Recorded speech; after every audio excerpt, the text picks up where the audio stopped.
everyone, welcome to another Animation Friday, and today I thought it would be interesting to briefly discuss my favorite Pixar moments. Now, I think there's a lot of moments within Pixar that have made their films stand out and sort of provided great um, commentary as well as atmosphere, and I think they managed to pull off a lot of uh, interesting moments, even though on a whole, sometimes I probably rate sometimes some of their films to be okay. I still find that a lot of the times they do come out with certain films that I think reflect good uh good tension between characters, um good comedy, good drama. So I thought it would be interesting to briefly address the ones that I personally enjoy. Now, there are ones that I'm probably going to mention that are not on what other people would say, but um, these ones seem to stand out to me the most because I felt a personal connection sort of with those moments. Not personal in a way that I discuss my personal life, but in a way that they affected me when I was viewing them. So let me discuss several moments that have occurred in Monsters Inc. There are a lot of scenes that are either funny or dramatic or um, kind of either set the stage or um, provide good commentary. But I think the what really stands out about Monsters Inc. I think is the relationship between Boo and the monster Sully. So, and I think that's usually the one thing that really sticks out to I think the majority of people who've seen the film. But um, the moments that I enjoy the most are really the ones that kind of uh, tug at the heartstrings. So the first one that I wanted to mention is Boo getting scared. Now, when she gets scared, this is when she sees Sully at his, I guess, most frightening and most intimidating. And I think this moment really is a pivotal moment within the film because their relationship starts out as very sweet and innocent, and then you see this moment happen where he literally scares her literally to death almost, um, to the point where she's really crying and she's really in pain, and she basically loses all of the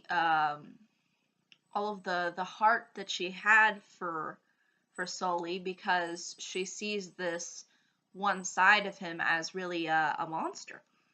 Um, and that I think is just so deep. Like some people don't, I think, really look into this moment, but I think it reads in pretty deep for a kids film.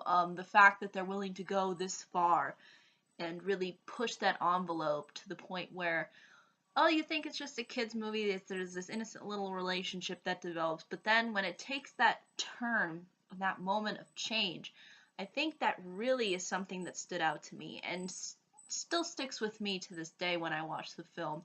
It really highlights an important transition, an important conflict that ends up resulting sort of from uh, this moment, because you'll see that's when finally Boo actually gets discovered um, as being part of the monster world, and that's a very pivotal moment. I think it's definitely one of Pixar's best because you really do see the pain that she feels, and you really do see the pity on Sully when he tries to comfort her and sort of tell her, look, I'm not like that, even though I was really scaring somebody. And then he sort of looks back at the images and he thinks to himself, is that somebody that I really want to be? And I think that's really what a lot of people, sort of go through. And I think it's sort of similar to like a lot of people's maybe careers. They'll look at themselves and they'll say, is this really what I want to define myself as and really what I want to contribute to society. And I think that really is highlighted well. And I think Pixar is known for sort of pushing that envelope into territory where it's you feel like it's um, a lot to do with sort of identity and things like that. So this one I think really stood out to me, and I think the scene just plays out really well and works to the film's advantage. And even though some people might not put Monsters Incorporated as the highest of the Pixar films, I still find it to be pretty solid. And I think it's moments like these that really do show you their ability to take something that we would see as somewhat simplistic and putting it up a little bit on a higher uh, level of depth. So I thought that was a really, really pivotal and important scene. It's a sad scene. It's sort of heartbreaking in a way, and it plays a huge role within the film. So that's why I think that one really stood out to me. Now there's another part within Monsters Incorporated that I think is also really well done, and that's when Sully says goodbye, and then when he's reunited with Boo. Now when he says goodbye, I think it's very touching how she's showing him all her stuff, and she really, I think it shows you like how she really wants him to sort of be part of her world and part of her life.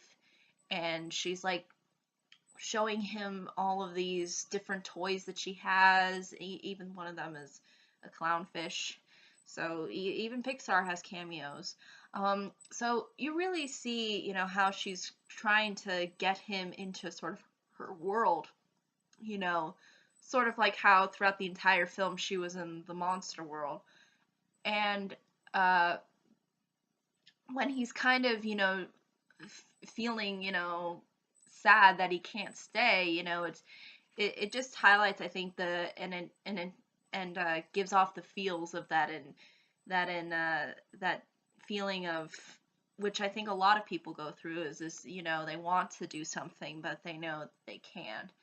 Um, and so I think that was really highlighted really well.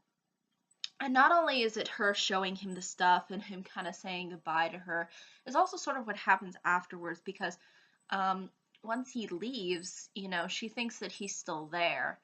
And then she goes up to the door and Lily opens it and, says like boo. And then there's nothing there. So it really does kind of give you a real sense of the mood and the, the emptiness.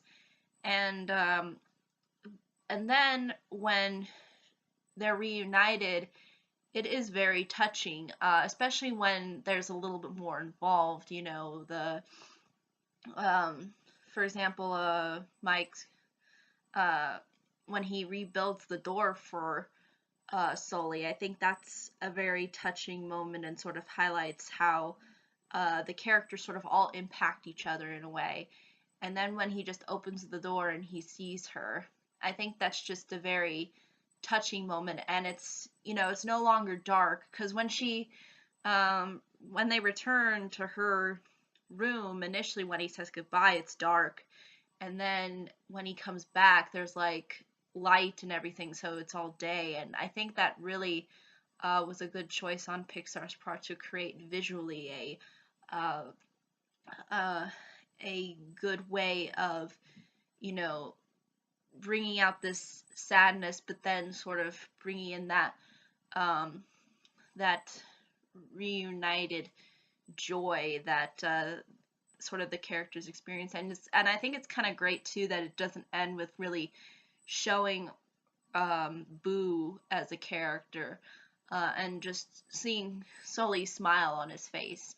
Uh, I think that just really works as a film of leaving things sort of open to the viewer's interpretation, as whether or not is she older, or uh, is she different now, or is she, the same?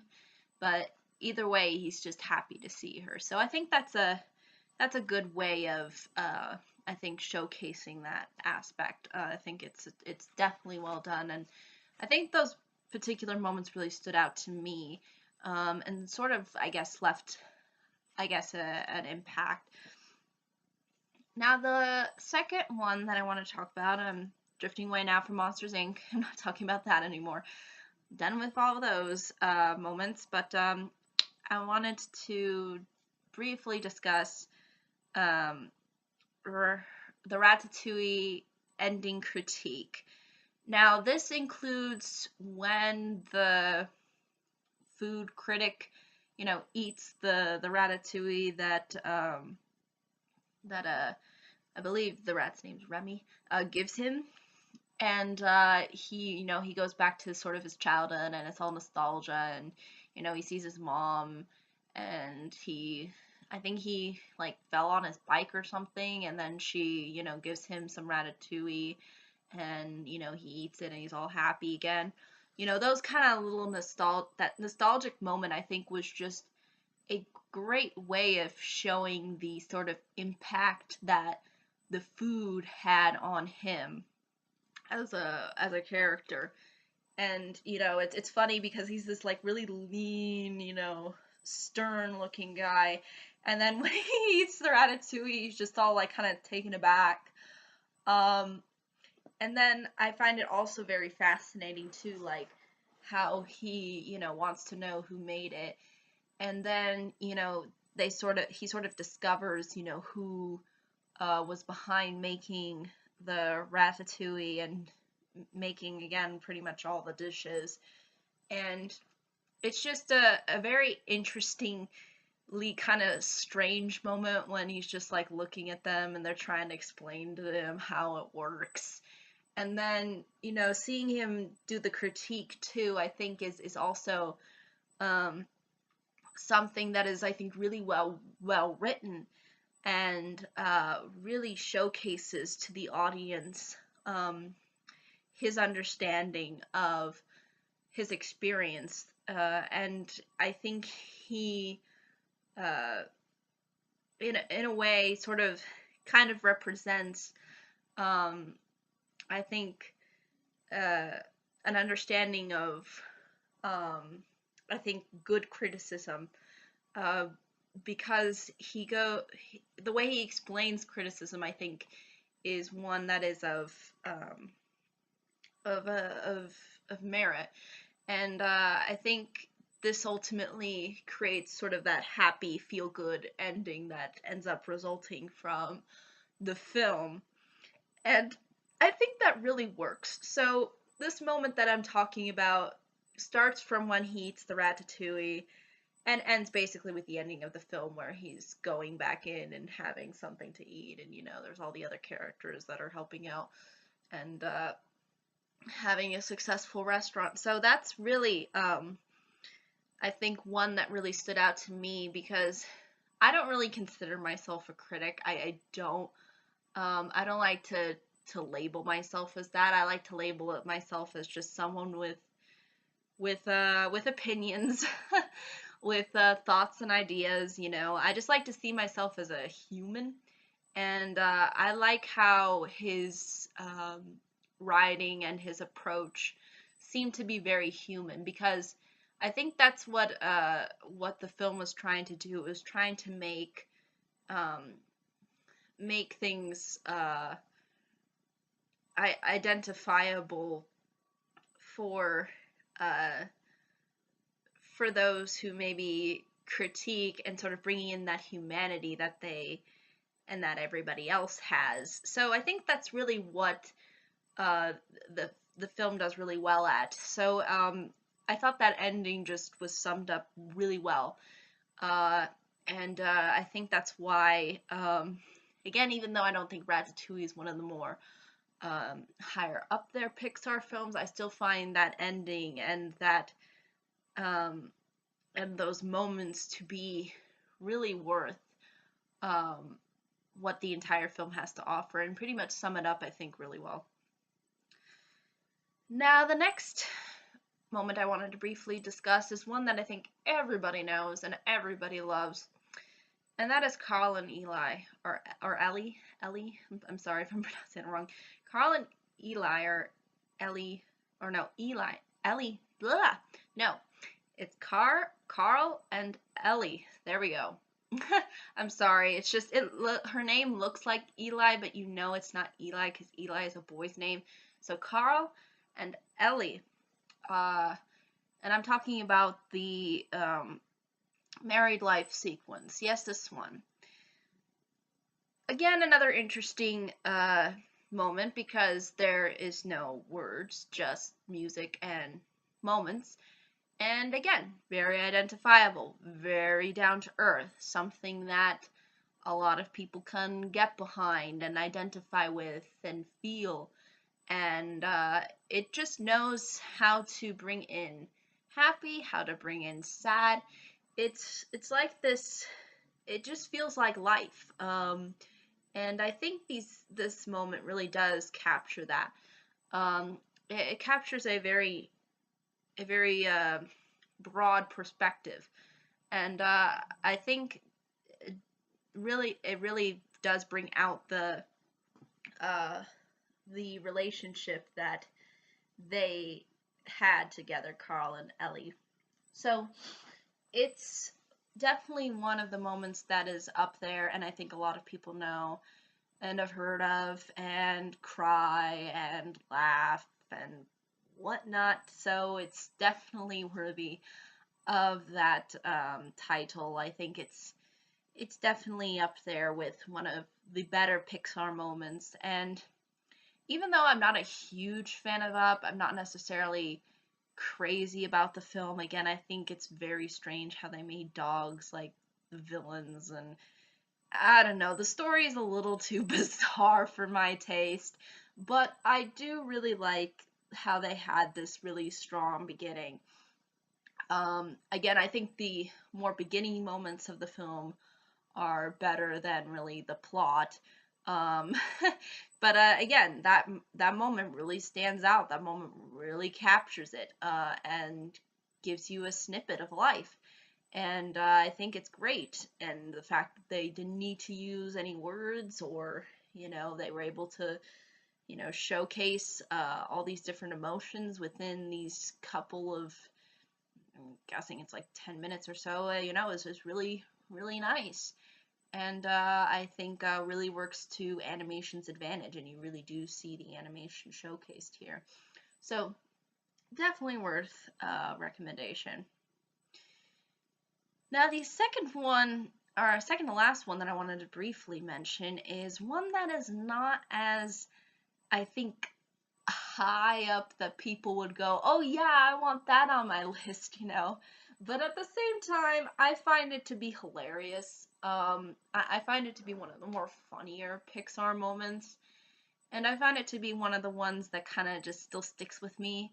Sort of similar to the Boo moments within Monsters Incorporated, and that's within the Bug's Life when the ants, like the little kid ants, they're like playing out a whole elaborate play in front of the circus bugs, who they think are warrior bugs. And just how the scene plays out is just hilarious. It makes me laugh pretty hard. I just find it so funny how, you know, the circus bugs think, oh yay, great, it's gonna be this nice play about us and how awesome we are. And then then pretty much they showcase how like all of them just end up dying. And sort of sacrificing themselves, and against the grasshoppers, because again, if you don't know what the plot of Bug's Life is, in short, one ant goes and tries to find not circus, warrior bugs to defeat grasshoppers who try to oppress ants. So but he ends up finding circus bugs, and they're not, warrior bugs, obviously, but they sort of fake it so that they can ultimately so that ultimately the ant, the main character, can get sort of, I guess, acceptance from the ant tribe, and ultimately devise a plan against um, the grasshoppers. And that, I think that moment really stood out to me because I thought it was a kind of ingenious comedic moment, because on the one hand they think they're gonna be praised, these circus bugs, and then the fact that they end up, um, being sort of, kind of, uh, kind of displayed as warriors, but sacrificial warriors, because at the end of the play they all die. I think it's just great, and just to see the looks on their faces, I think is really funny too. I just think it kind of shows you sort of the childlike innocence and naivete that the little ants have. They think, oh, these are such brave people. We got to show them as being brave and willing to die.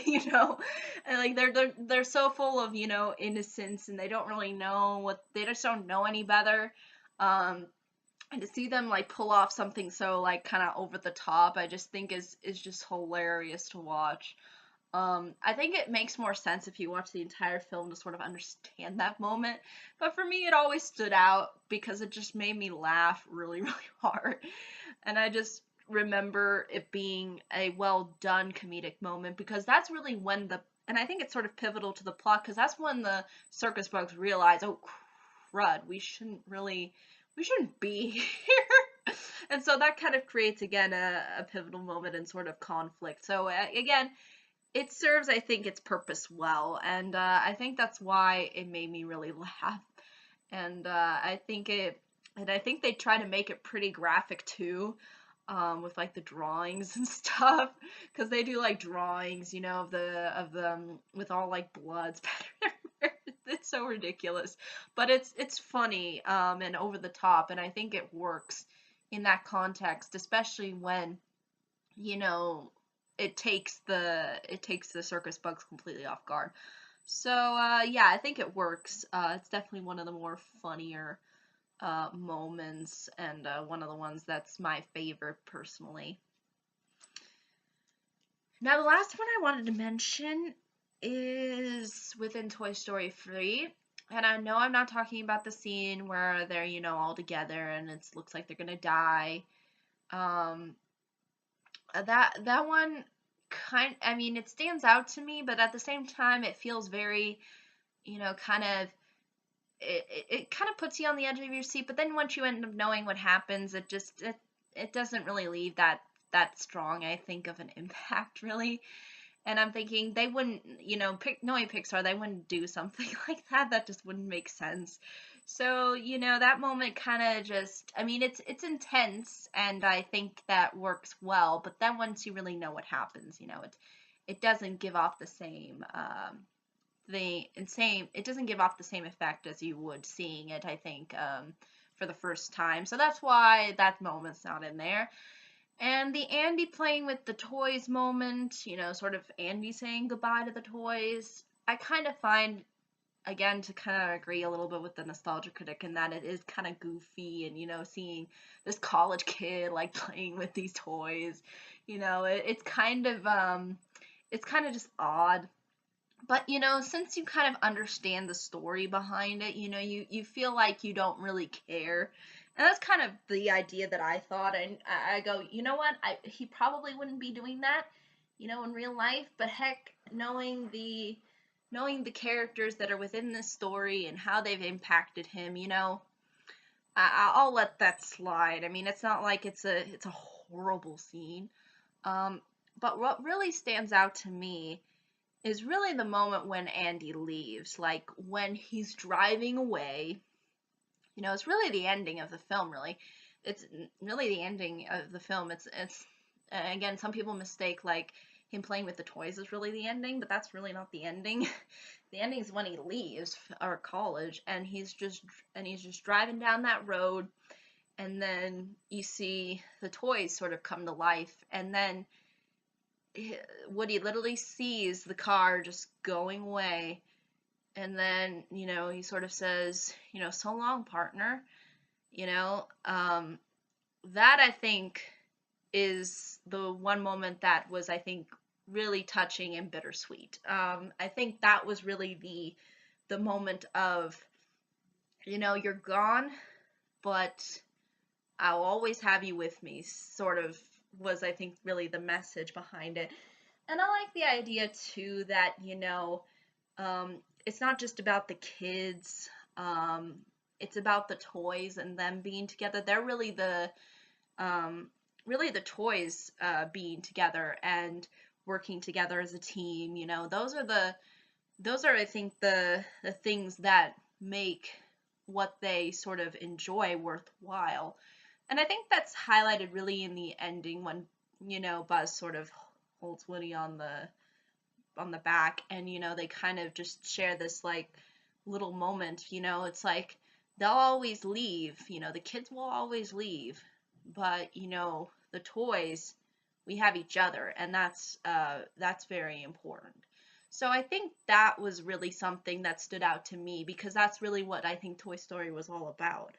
um, some people think it's more about it's about the kids. Yeah, it's about the kids, but at the same time, these toys, they've been through a lot together, and having them be together is really what makes their job worthwhile.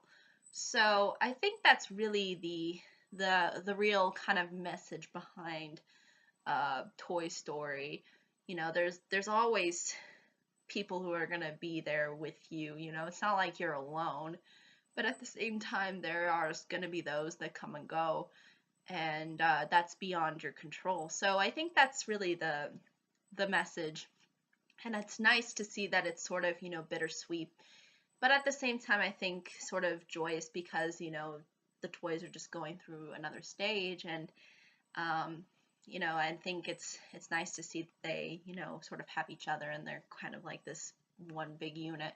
So that's really the moments in Pixar that have stood out to me, at least. I know there's others, and I know there's probably people who will say, oh, what about this one? What about this one? What about this one? I totally understand if you have your favorite moments that are not part of this list, and I totally understand if you have different moments. But these ones really stood out to me personally, only because I felt like they were memorable. They were ones that I remembered. They were the ones that I go, oh yeah, that's what I remember about that film. So that's what I thought. That's what I kind of um, made my reasoning, or that's sort of my reasoning behind my list here. But I totally understand if there's other people who have different ideas, different opinions, and all that jazz. But ultimately, I think that's really all I can say. But if there are any questions, comments, concerns, I'd be more than happy to answer them. Thank you so much for watching this Animation Friday. I hope you all have a pleasant Black Friday, even though I don't know if anybody really has a pleasant day on Black Friday. Beats me. But yeah, I hope to see you all in the next video. Take care. Bye bye.